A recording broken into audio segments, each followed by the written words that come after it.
Okay, so I thought I would share a little bit of how my morning unfolds.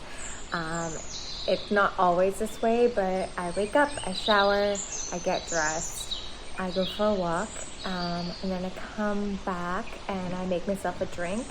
Today I made myself a latte, but sometimes I make myself like a yummy cocoa with turmeric and um, chili, cayenne pepper, and cinnamon, and rose water. And I just make myself a nice warm beverage. And then I like to sit down and brain dump. So, like, write out everything that I need to do or everything that's on my mind.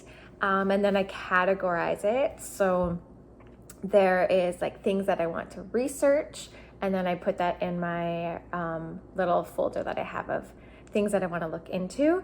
And then there's things that I need to do, and then I try to break them down into little steps so that I can check them off. I am obviously not a productivity expert, but this is just like what I do, and I find it really effective because I love checking things off and clearing up my list. It feels really efficient, and it makes me be able to look back and see, like, I have done a lot today. I didn't just do nothing, which sometimes it feels like you haven't completed any task. So sometimes I rewrite the same things each week. Sometimes I rewrite the same things each day if I haven't completed it, but I try to break it down to get to a point where I am able to at least achieve that one thing, and then I can work on the next part of the same thing.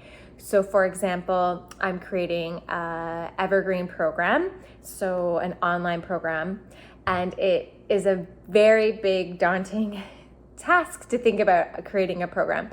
So I'm breaking it down, making title page, choosing photos,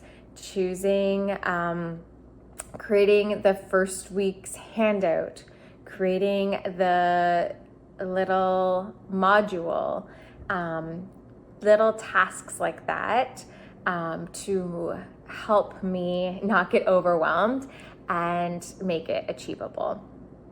And that is my little morning productivity hack.